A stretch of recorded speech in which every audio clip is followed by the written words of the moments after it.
I have a brand new release, an upcoming model from Baltic, which is a well known French made micro brand that offers quite a bit in terms of value for the retail prices that they charge. Oftentimes, their unique design, sub 40 millimeters in overall case diameter, and this is no exception. It is called the Tourer. This is a 37 millimeter sports piece or field style watch with 150 meters of water resistance. And what I think is pretty cool is the flush crown when pressed in. It is integrated within the side wall of this case, which makes for a very comfortable fit and a very symmetrical look when looking top down on this crystal. So I like the balance, I like the symmetry, I like some of these details on this dial. It is a matte blue dial with a traditional railroad track type of indexing on the circumference.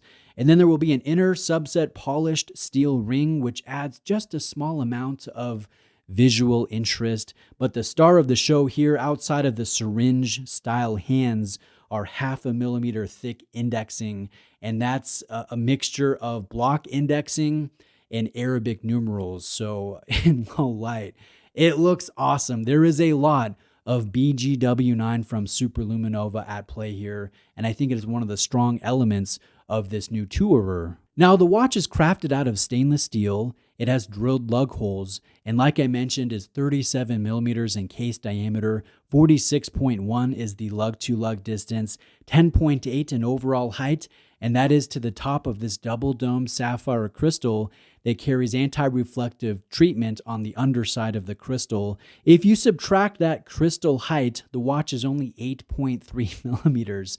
So when you consider the flush crown system, the short lug-to-lug distance, the 37 millimeter case diameter, and then that thin trim profile on wrist, it becomes such a comfortable piece.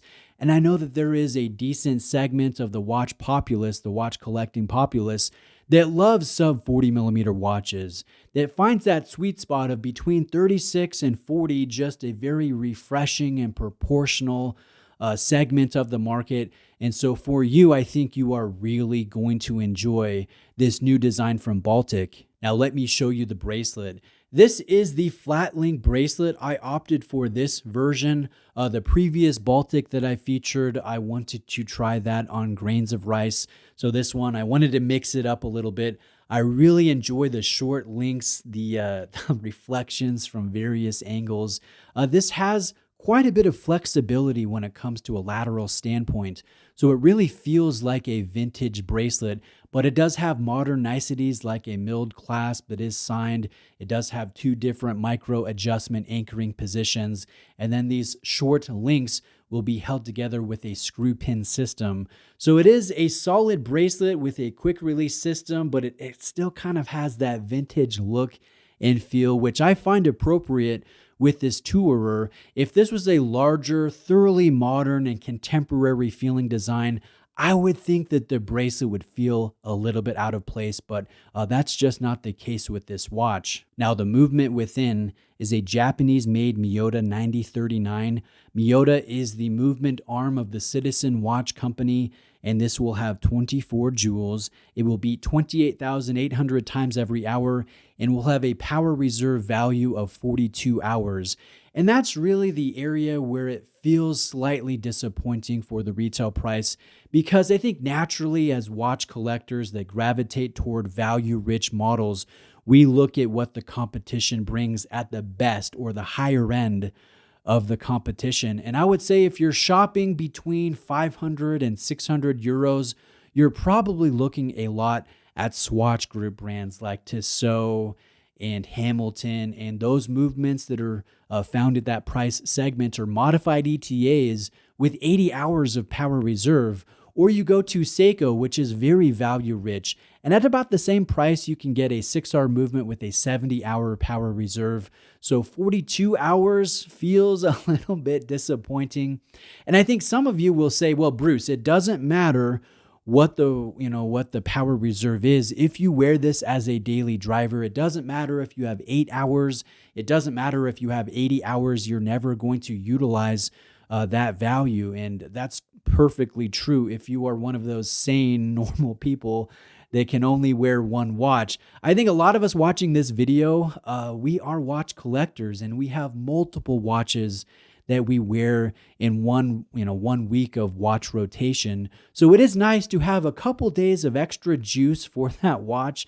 If you don't want to hand wind your watches every day or use a winder or let the power reserve die off and then set the time every time you want to wear that watch fresh.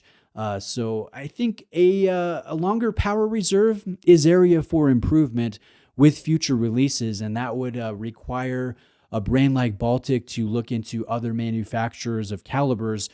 So there is also some give and take with the power reserve, the thinness, the affordability, all of that stuff. I think definitely plays a part. So I'm nitpicking here. I do enjoy this watch. It will be available in 4 different colors. I have the blue version. There is also a beige version that has BGW9 for the Lume. And then there is brown and green. And those watches will utilize C3X1 Lume.